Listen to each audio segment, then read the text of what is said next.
listening to the No Labels, No Limits podcast with best-selling author Sarah Box, where you get the inside scoop on the steps action takers and decision makers take to align their purpose to their principles and achieve their goals in business and life. We focus on the mantra, no labels, no limits, no excuses.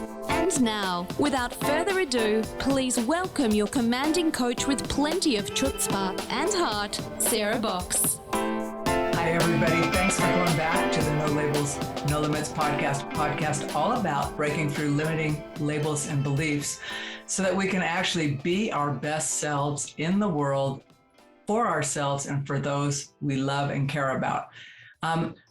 This week, we're going to be joined by Neil Bindemann, and Neil and I met through a mutual friend.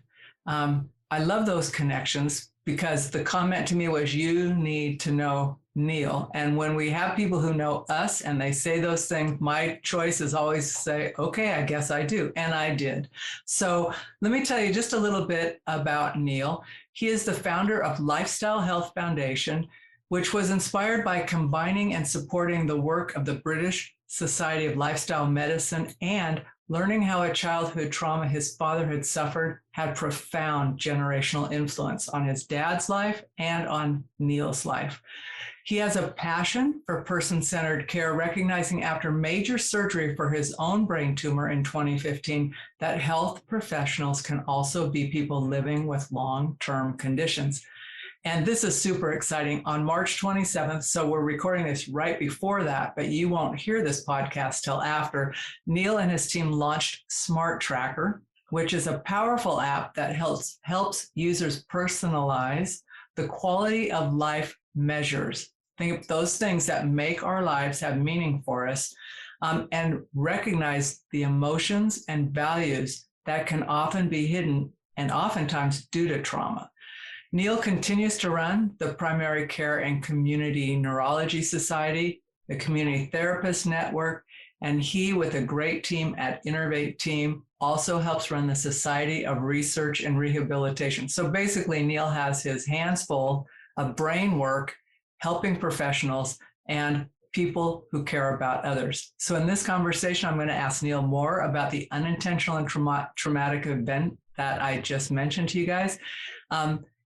What it has been like for him to have his own trauma, his brain trauma, and then an update on the SmartTracker app and where it is today and his hopes for it, maybe even just 6 months from now. So we're going to have a great conversation. And with that, I want to welcome you, Neil. Hello, lovely to be here with you, Sarah.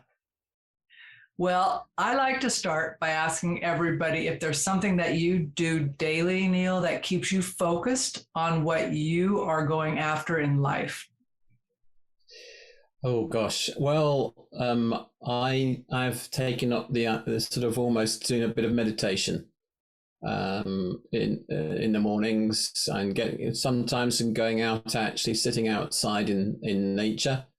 And just listening very carefully to the birds and the sounds to really bring some peace and calm into my life. So, and how long have you been doing that? I've been doing that for probably, I would say, a year, or maybe a bit less than a year now. I don't do it every day, but I also mix that with listening to music. I have a lovely book that was written by a BBC Radio 3 presenter and does something in this country on the BBC Proms, which is a big festival of music. And she wrote a book that is about one piece of music special for that day, and she tells you why it is such special on that day. And it can be a classical piece of music. It mostly is probably classical in the first volume. And it's lovely because you just get it up onto your system, and it's about 4 or 5 minutes long. And I start my day listening to that. You know, it's interesting. I have an app that is designed so that you can have it playing while you're working or doing whatever you want. But it's actually was recalibrated. It takes existing music and makes it so that it really affects brainwaves. And one of the, actually two of the optional or the channels you can select from, they're all classical, but they're classical in different tone ranges, right? So is it classical symphonic, or is it like more of the Baroque style? So it's really interesting that you mentioned that. Yeah, no, well, I play the trumpet as well, so music is quite part of my life, and I'm well aware of the benefits of music therapy in the world of, especially in the world of brain injuries and rehabilitation. So yeah, it's a great way of sort of starting the day. Love it. That's a great place to jump into. Can you share a little bit about your own experience with brain trauma, and then we can dig in from there? Yeah, no, absolutely. So it all started for me back in 2014, 15, and because of my neurosciences background, it was quite bizarre, really. I started to get a number of strange symptoms. I recently written about it, about the importance of anything that may seem strange and you think it's going to go away. That might be just your mind saying to you, you're hoping it's going to go away. And I strongly suggest, depending on the nature of that, I'll wait, because for me, I left it for a while and I noticed these things getting a little worse. I eventually spoke to a friend of mine who's a GP with special interest in headache and told him it was getting progressive. It just felt progressive. And he suggested I get an appointment with a GP. He was very nice about it. So I did that. And then eventually, a few months later, found myself in King's College Hospital, which is one of the major hospitals in London. And it was, I think, March the 10th, 2015. I was there on my own. I'd been for a series of tests to do with nerve conduction studies, they're called, just checking that my neurons were working, etc. That was fine. I went in for an MRI scan, and that was it. So I came out of the MRI scan, and suddenly my life was about to change dramatically. And it was the words that the woman spoke to me, and this has only recently been something that I've been aware of, that it was the words that set me off in this traumatizing experience. And she simply said, "Do you mind taking a seat? The doctors are looking at your scans and they'd like to come and talk to you." Well, that for me was just enough to know that they'd clearly got something very significant to come and talk to me about. And I went totally cold. I was in shock. They had to get me a blanket, a sweet cup of tea.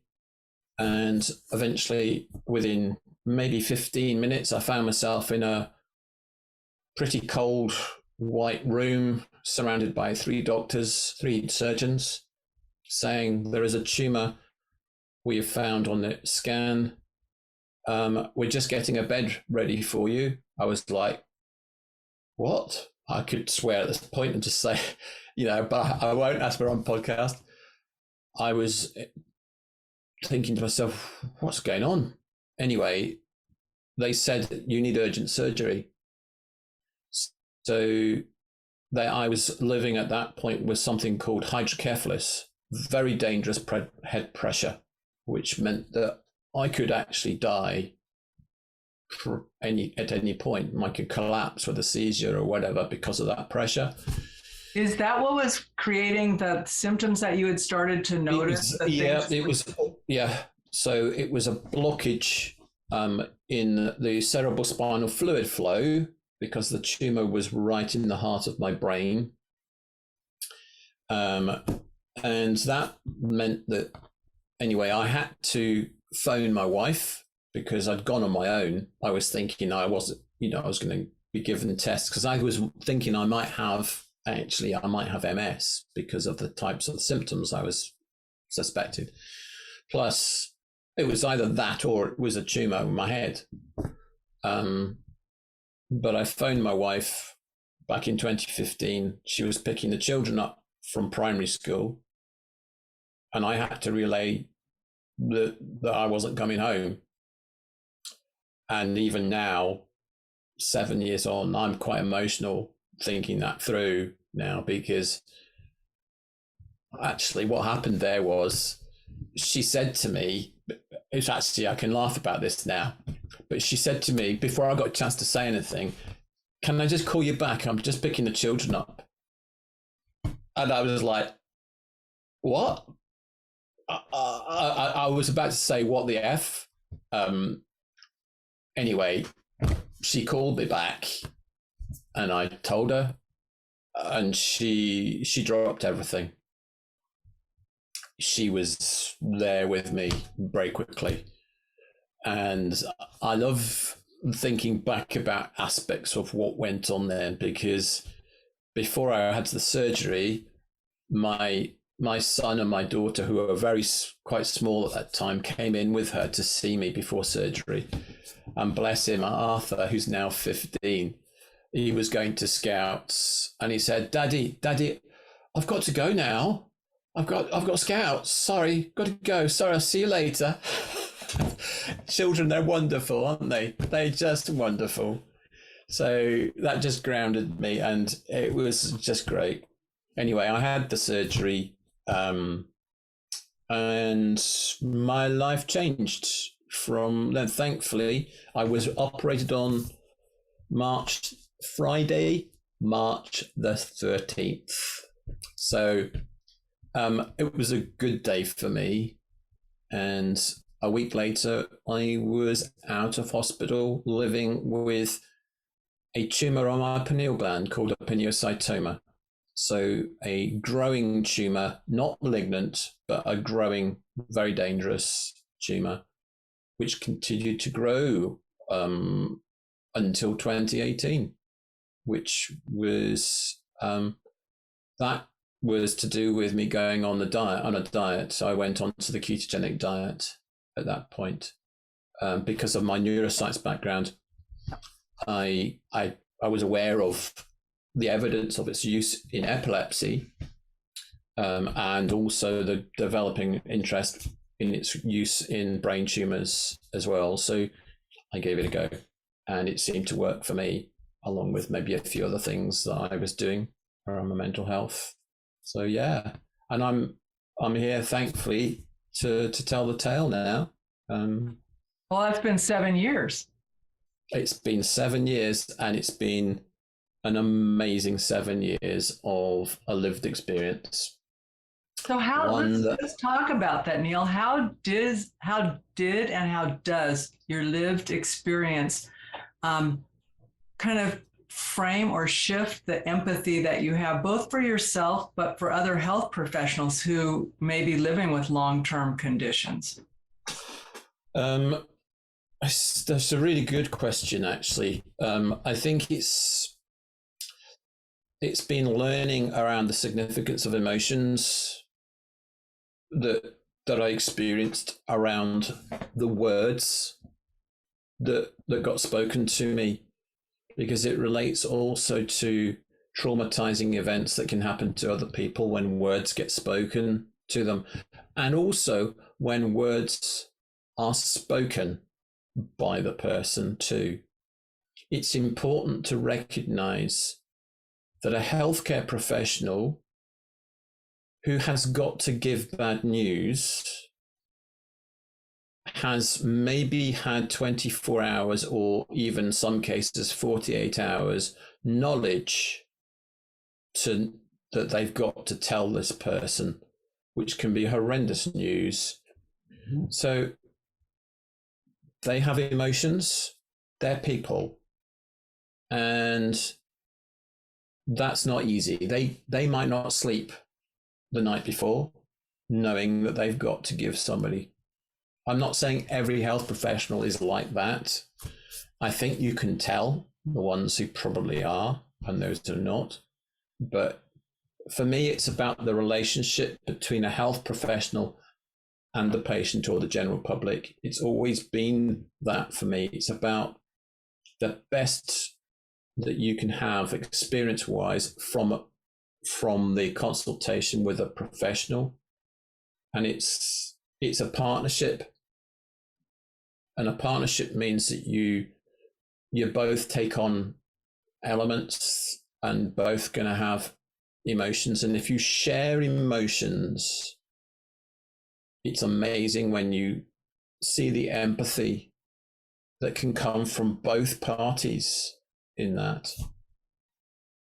But yeah, absolutely. And emotions is something, the words is something is important, because I think I mentioned to you a bit before the significance of words also in relation to my dad, because that was something I learned from my trauma. It was because of the fact that I started to open up about aspects of the fact that I'd gone through a trauma, and I started to speak to my father, and we started to have interesting conversations towards sort of the end of his life, about a year, maybe a bit more than that, before he died in 2020. I had a conversation with him, and I discovered that he'd had a childhood trauma, which was as a result of unintentional use of words that his parents had spoken to him, whereby he was not expecting something that took place in his life, which was to do with, associated with the death of his sister, when he was a little boy, and she was much, much older than him. And it was probably shortly after the war. I'm not sure how long after. And his parents today still struggle with talking about death. And they had said to him that, well, she had gone out the house. I'll wind it back just quickly, just to put it into context. Yeah, that would be helpful. Yeah, what had happened basically was he had two much older sisters. One of them was Edna, and Edna got sick during the war, and she died of TB. So she left the house, and he had a conversation one day with Bertha, his other older sister. Clearly, he was worried because of what had happened, and he knew that Bertha worked as a nurse, and they were just having a conversation about things. And he turned to her one day and he said, "What will I do if you don't come back?" Referring to what happened with Edna. And she, I suppose, flippantly just sort of said to him, "Well, you'll just have to do my work for me." And then several weeks went on. I don't know how many, but sadly, Bertha left the house. And his parents said to him about maybe 10 days after she'd left the house, "You're going to see your sister in the church." And this is a little boy who hadn't seen his sister and was really excited. Thought, "I'm going to see her. I haven't seen her. I wonder how she's going to be. It'll be great." Well, when he was there, he turned up at the church. He did not expect the fact that she was going to be in a coffin. And that was it. That was the most traumatizing thing, I think, that a little child, well, one of the most traumatizing aspects that can happen. And as a result of that, it led him down a path of first becoming a minister, because he knew what his sister did, and actually went into the Salvation Army first and then became a minister. And then he became a psychologist, because ministry wasn't quite enough for what he wanted to do. And then he was a pioneer psychologist in Scotland. He was one of the first psychologists to work in a cancer ward. And so he was very much into that. And for me, you mentioned SmartTracker. Sorry, I'm actually quite emotional about this because that for me is me keeping a promise to my dad. I said to him within days, I think, of him dying, before he died, I said to him, Dad, I'll just have to carry on your work for you. And he turned to me and he said, oh no, I said to him, but I'll do it my way. And he just turned to me and he says, of course, I wouldn't expect anything different. And a little bit underneath all of this is the fact that my dad, he wasn't always the easiest man to live with. And that was because of his trauma. I learned so much about him.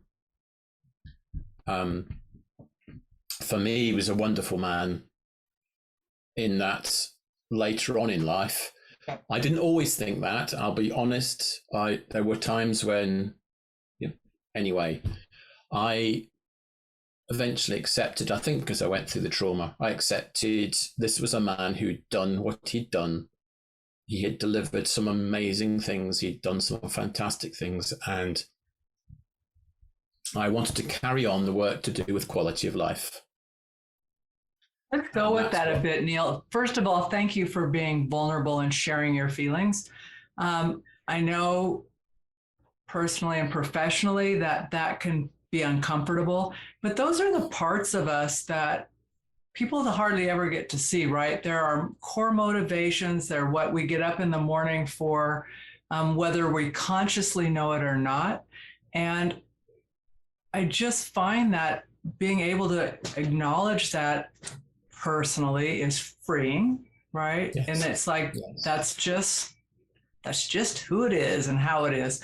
And that your dad and you had that coming together later in his life, and thankfully not so late in yours, especially since you're raising children and you have all this opportunity to impact all the rest of us. How great that happened to you. And I wonder, if not for your tumor, if that would have happened. I don't think so. And I've learned so much as a result of becoming what people say trauma informed. But the one thing I would say to somebody, I've been thinking about this recently. If you have had a fallout with a parent in the past, and maybe when you're quite young listening, you may be a young person listening to this, I don't know, but if you are, what I would say to you is go at some point and talk to your parents or parent if you have an issue. I know it may prove to be a difficult thing to do, but when you are 20 years on in life, there may be questions about your parent that you never get a chance to ask, in terms of why they were the way they were. And then suddenly you realize you've never had that chance, and you will genuinely regret it if you don't do that, because you'll be disturbed by the fact that you didn't know. I fell out with my dad. I didn't speak to him for probably 2 years. And I am so glad. Both of you. I am so glad that we got back speaking, and I learned so much about him and realized that he had this trauma, which is why I do what I do. Let's talk more about your app. Are you good to switch gears here a little bit? Yes. So when I first learned about this was before it launched. It still hasn't, as of today, launched officially, although you've got your website, everything's good to go.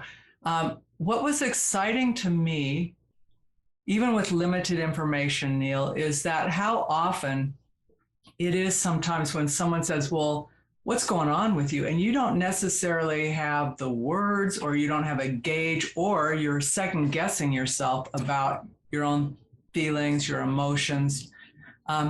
And when you were describing SmartTracker, I started thinking, oh my goodness, for young kids who maybe have all this stuff going on, but they don't know how to communicate it to adults or vice versa, how powerful it could be there in coaching and healing from traumas where maybe speech hasn't regained or may never regain, and you can use a tracker, how powerful the impact of this is and can be. So would you just kind of give us a sense about it and how it works? Yeah, no, absolutely. Well, in a nutshell, really, it recognizes two major aspects of an individual's life that's different for each individual person. And that is your emotions, how you're feeling, and what's important to you in your life, as in your values, and enabling you to link the two together. So, for example, I'll use independence as one of the areas that I know very well. I took it for granted for such a long time until I'd had surgery, came out of that, couldn't drive. So suddenly my independence was really hit, and I felt it. And if somebody had asked me at that point, how was my current level of independence making me feel? I certainly would have felt shit, if I'm honest. And there would have been all sorts of emotions that I would have selected to put in that. Several years on, I'm now back driving, and if I was asked about those emotions now, I probably would only pick maybe one or two.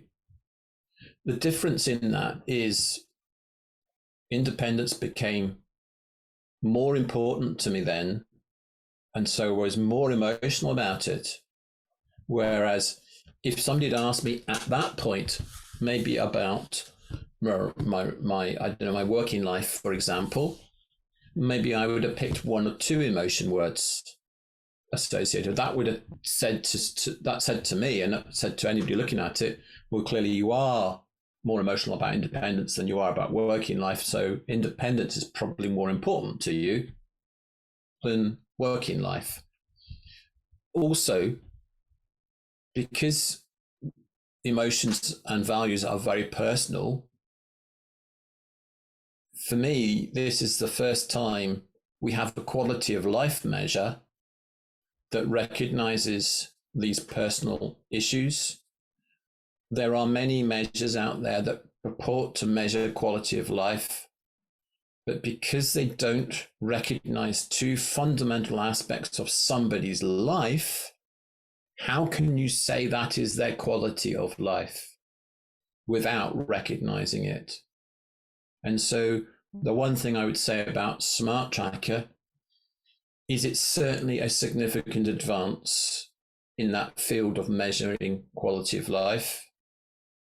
And hopefully with that, it means that certain therapies that we use will suddenly get more recognition for the fact that they address fundamental important aspects of somebody's life, their emotions and their values, and you're monitoring and measuring those.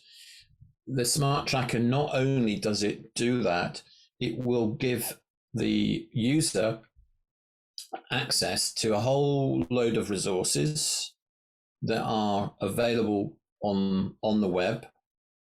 And so depending on what matters to them or the issues or whatever, they can look into that. They can then find the resources.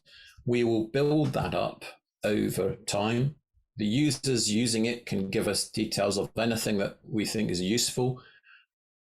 Anything that's not for profit would be put up there that would be up there for free. There would be no charge for that. But for people who have got a profit-making business and they want to raise awareness of that through the SmartTracker, then we would have to look at that and come to some form of business arrangement around those.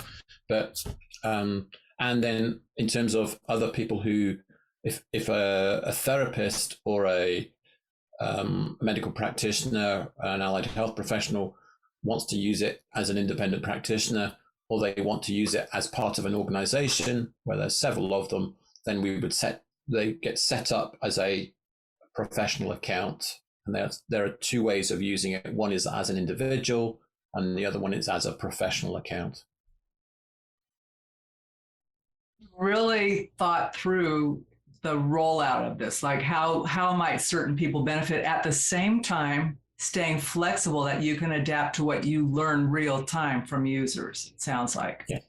Yeah, absolutely. And interestingly, one of our newest recruits into the business is a young lady who actually has had her own traumatic experiences as a child, and she's taken on the responsibility of helping us and build up the resources of that. And we were going through it, looking at it, and it was music to my ears when she was talking about how she could see how this could be used, not only for herself, but for her friend, where her friend is using it and suddenly she's seeing what the person is dealing with, and she might actually be able to help her herself. It was just wonderful to hear this. It starts giving a shared language. Yes. And also normalizing, I mean, it can be when you're really going through something tough, you can feel so isolated and like, it's only me. How do I explain this? It's too overwhelming. And yet it doesn't have to be. And for children as well, this is a game changer in my view, because it doesn't use emojis. And some people working with children might say, well, that maybe isn't going to work. But actually, from my learning and reading a number of books on emotions, it's important that we use words to get what is called emotional granularity. And they build up a good language and use of words so they can describe how they're feeling. You can't use emojis to describe how you are feeling in the same way. That's so true. And once we have language, it frees us. Mm-hmm. So again, back to your point, words matter. So if I can't communicate for good or ill, there's a wall. No matter how short or tall it is, there's a barrier that I can bump up against. That's why I'm super excited about this, Neil. So folks listening, Neil and I have already talked about this. I've asked him if he would come back with me and my community, our No Labels, No Limits community, the folks that I connect with through that venue, clients, just the broader community, to do a separate workshop, basically, where he can walk through pieces of the tool. You can ask questions of him. He can dig in, like you might have a specific question about show me this, or how would this apply, or here's my situation.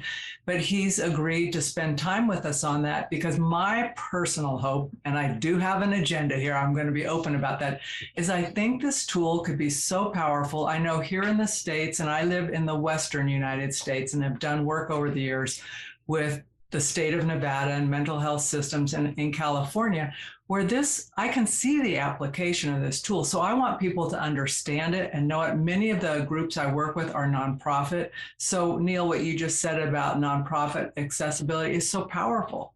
I think about the nonprofits who are working with moms and dads so they can better connect and raise their kids. I'm going, what a powerful tool. So that's my bias, Neil. That's why I'm saying, would you come back so I can get folks to experience this and learn about it? Absolutely. Okay, good. So folks listening to this, I'm going to tell you now, we haven't set a firm date. It'll be in April, probably later in the month, so you have time to get involved in it. If you decide you want to get involved with Neil and we've already done it, still, I want you to reach out. We'll make sure you connect with Neil. I can send you the replay, whatever of that. We're not going to hide this, but I know that if we have thousands of people listening at one time, we won't be able to field questions. So just a heads up, we're going to do this. And Neil and I will, before we hang up today, we will arrive at a date that works for Neil and get that out to folks. Neil, any other parting words of thought for this episode? That's a good question. It's a difficult one, really. To be honest, I don't have anything major at this point, other than I think it's going to be a really interesting time coming up in the next few months. And I think a case of just watch the space in terms of SmartTracker and how I believe it will help within the quality of life space. And anybody who is interested in looking into that within the world of cancer, and which is where my dad worked, he had a lovely phrase for his website, one that only dawned on me as to how significant it was just the other day. His website is called coalfacecaring.com. Wow. And I just think it's amazing, because how many people out there that you know, Sarah, and I know, have been there at the coalface in the sense of lived through an experience. They don't have to be a healthcare professional, but they are a coalface carer because they have been there. So I didn't get it. That was one of the things when you first put coalface caring out several years ago, I didn't get it, but I do now. So we'll leave it with that. We'll put a link to Coalface Caring in the show notes, Neil, along with SmartTracker for anybody listening. So you don't have to worry about it right now. Just go to the show notes. The hyperlink will be there. Reach out to me at sarah@sarahbox.com if you want to be included in the announcement when we do the behind the scenes with Neil. We'd love to have you part of that. And that email comes directly to me, so the team will be able to see it and we'll get you invited to that. Or we'll make Neil do an encore performance if necessary. So I'll bribe him. I'm not above that. So. Anyway, Neil, thanks so much again for being a guest on the No Labels, No Limits podcast. That's wonderful. Thank you, Sarah.